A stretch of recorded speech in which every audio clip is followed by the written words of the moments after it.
Hello दोस्तों, मैं Manvendra sir STD24 SPN में आपका स्वागत करता हूँ। आज दोस्तों मैं इंडियन पॉलिटी की नेक्स्ट क्लास लेकर आई हूँ, जिसमें मैं आपको संसद की कार्रवाई के बारे में बताएंगे, यानी कि पार्लियामेंट की क्या कार्रवाई होती है। तो दोस्तों, अगर आपने मेरे चैनल को सब्सक्राइब नहीं किया तो आप मेरे चैनल को सब्सक्राइब कर लीजिए और कापी कलम लेकर तैयार हो जाइएगा।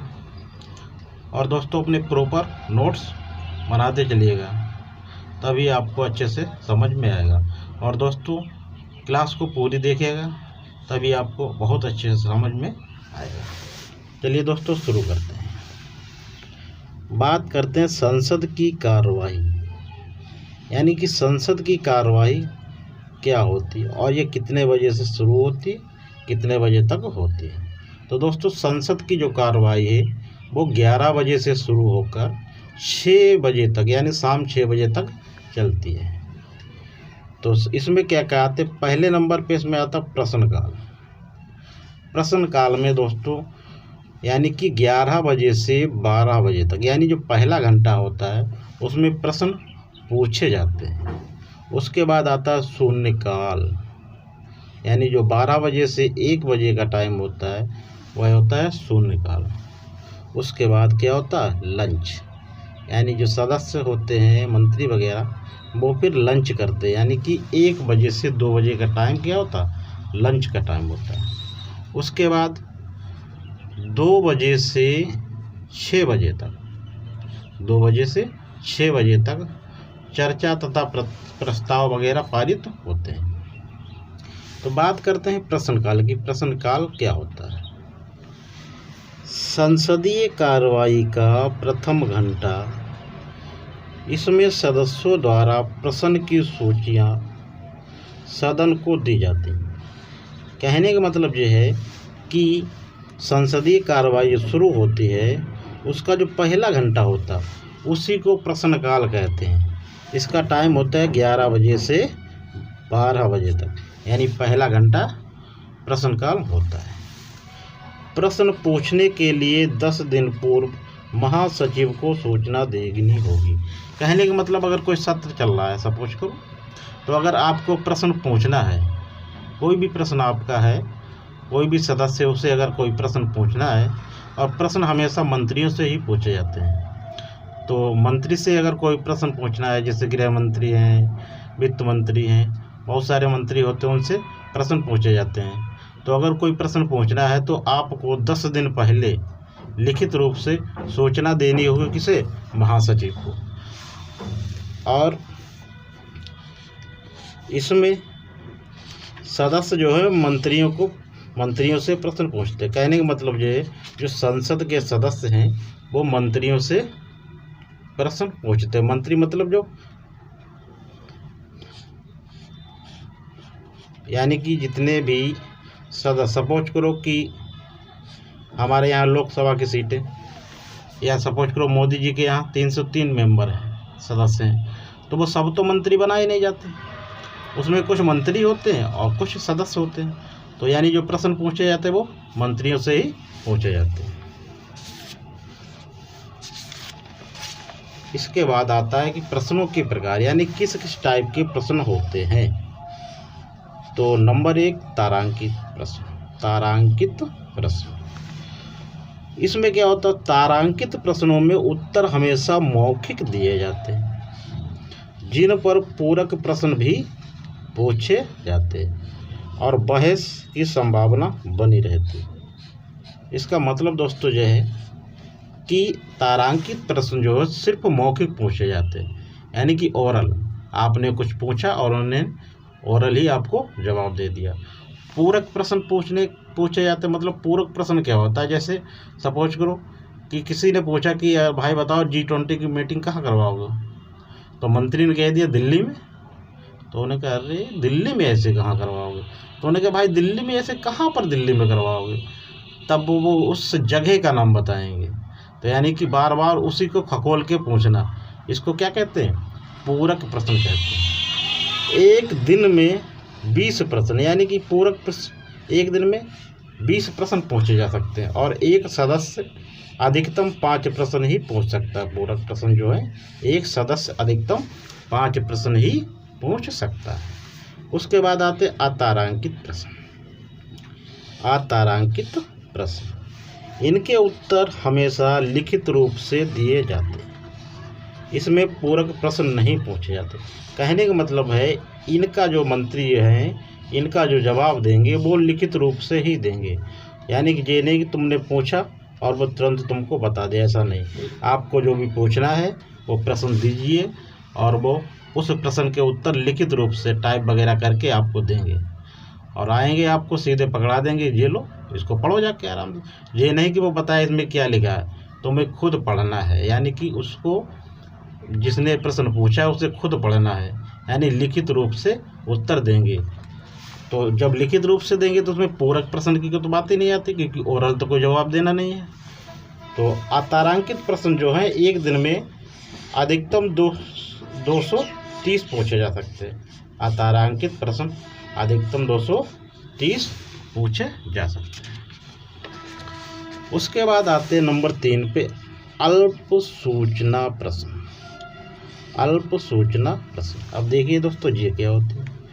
10 दिन से भी कम दिनों की सूचना पर प्रश्न पूछना, अर्थात कोई प्रश्न पूछना अनिवार्य होता। कहने का मतलब यह है कि कोई भी अति संवेदनशील मुद्दा है और किसी को प्रश्न पूछना है, लेकिन 10 दिन पहले उसने सूचना नहीं दी।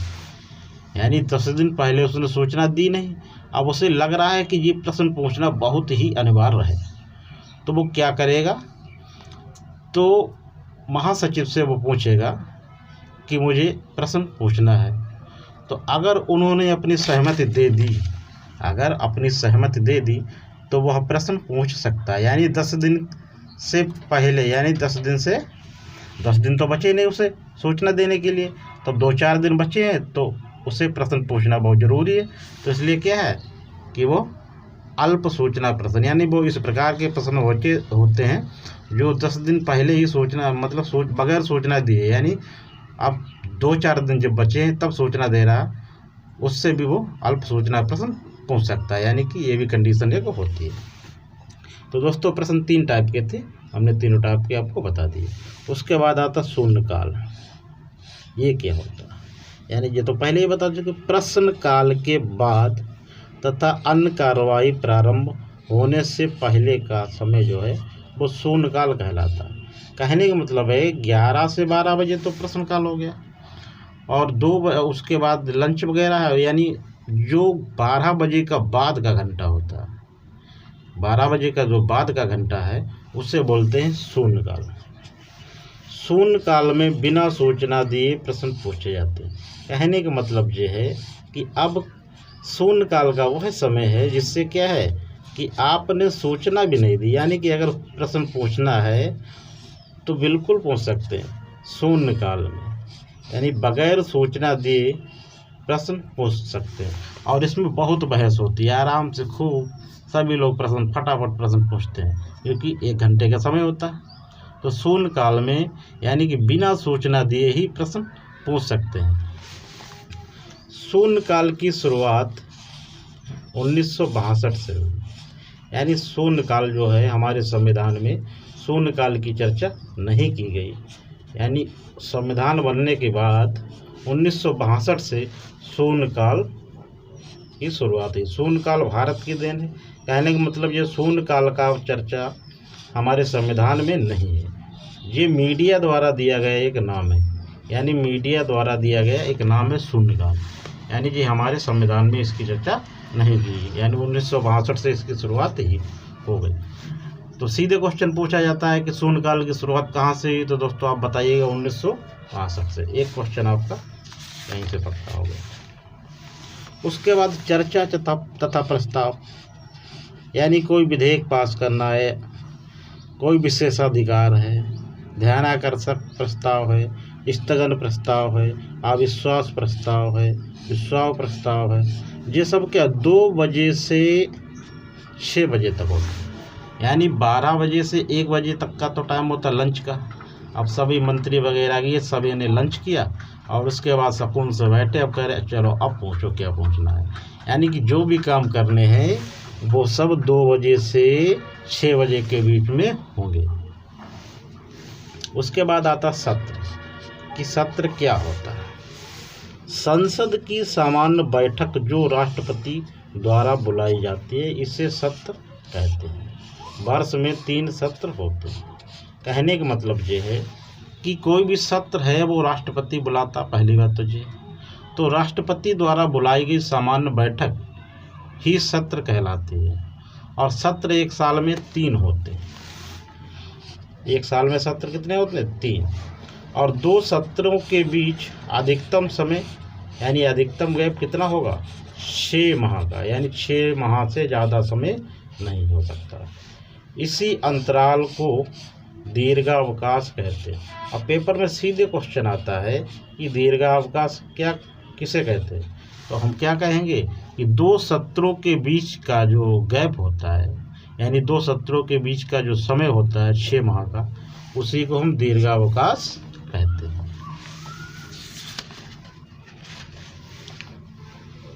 उसके बाद बात आती स्थगन, यानी स्थगन क्या होता है। अध्यक्ष या सभापति, यानी कि लोकसभा में तो अध्यक्ष होता है और राज्यसभा में सभापति होता है। अध्यक्ष या सभापति द्वारा कार्यवाही को रोकना स्थगन कहलाता है। यानी लोकसभा में तो अध्यक्ष कार्यवाही रोकेगा और राज्यसभा में सभापति। यह स्थगन कुछ मिनट, कुछ घंटों, कुछ दिन या कुछ सप्ताह के लिए हो सकता है। यानी कि जो स्थगन होता है तो वो डिपेंड करेगा किस पर? अध्यक्ष पर। अध्यक्ष स्थगन करेंगे तो यह स्थगन कुछ मिनट का भी हो सकता है, या कुछ घंटों का ही, या कुछ दिन का, या कह दिया 5 दिन के बाद इसकी सुनवाई करेंगे, या कुछ सप्ताह का भी हो सकता है। तो इसे क्या बोलते हैं? स्थगन। क्वेश्चन अगर आए स्थगन कौन कर सकता है तो क्या बताएंगे? अध्यक्ष या सभापति। उसके बाद आता सत्रावसान। सत्रावसान से बहुत बार क्वेश्चन पूछा गया। सत्रावसान क्या होता है? संसद के सत्र की राष्ट्रपति के द्वारा समाप्ति की घोषणा को सत्रावसान कहते हैं। कहने का मतलब ये है सत्र चल रहा है और सत्र की समाप्ति की घोषणा कौन करेगा? राष्ट्रपति करेगा। तो राष्ट्रपति ने अगर सत्र के समाप्ति की घोषणा कर दी तो उसे क्या बोलेंगे? सत्रावसान बोलेंगे। सत्रावसान पर संसद में प्रस्तुत विधेयकों को छोड़कर अन्य सभी प्रकार के प्रस्ताव, संकल्प और सूचनाएं समाप्त हो जाती। कहने का मतलब ये है दोस्तों, जैसे सपोज करो कि अभी कोई सत्र चल रहा है और उस सत्र में क्या होगा? प्रस्ताव, कोई प्रस्ताव पारित हुआ, या संकल्प पारित करना, या सूचनाएं पारित करनी, या विधेयक। तो सपोज करो कि वो काम पूरे नहीं हो पाए और उसकी समय जो है समाप्त हो गया, तो उसके बाद क्या होगा दोस्तों कि जब दूसरा सत्र चालू होगा 6 महीने के बाद, यानी सपोज करो मानसून सत्र चल रहा है इस समय, तो इसमें विधेयक भी पास होंगे, प्रस्ताव भी और संकल्प भी है, सूचनाएं भी। लेकिन इसका समय समाप्त हो गया सत्र का। तो अब जब दूसरा सत्र लगेगा, जब दूसरा सत्र आएगा, दूसरा सत्र क्या? सपोज करो शीतकालीन सत्र आ गया, तो उस सत्र में जो विधेयक पास किए गए थे, तो सिर्फ विधेयक ही, मतलब जो विधेयक प्रस्तुत किए गए थे वो विधेयक ही इसमें पास होंगे। उसके बाद जो भी प्रस्ताव थे, संकल्प थी और सूचना थी, वो क्या होगी? वो समाप्त हो जाएंगी, अपने आप ही समाप्त हो जाएंगी। उसके बाद बात आती है विघटन। यानी विघटन क्या होता है? तो राज्यसभा तथा विधान परिषद का विघटन नहीं होता। कहने का मतलब ये दोस्तों कि राज्यसभा और विधान परिषद है, इसका विघटन कभी नहीं होता है। लोकसभा का विघटन हो जाता है, लोकसभा का होगा, विधानमंडल का भी हो जाएगा, लेकिन राज्य परिषद का और यानी राज्यसभा तथा विधान परिषद का गठन कभी नहीं होता। तो दोस्तों आज के लिए इतना ही था और आपको अच्छे से समझ में आ गया होगा। इस संसद की कार्रवाई क्या है। और दोस्तों, अगर वीडियो आपको अच्छी लगी हो तो एक लाइक कीजिएगा और मेरे चैनल को सब्सक्राइब कर लीजिएगा। अगर दोस्तों आपने पिछला वीडियो नहीं देखा, यानी नंबर 1 से ये शायद 11वां-12वां वीडियो होगा, तो इंडियन पॉलिटी का अगर आप अच्छे से पढ़ना चाहते हैं तो आप जाइए शुरू से प्लेलिस्ट में जाकर और शुरू से सभी वीडियो देखिएगा। और दोस्तों, मेरे चैनल को सब्सक्राइब कर लीजिएगा।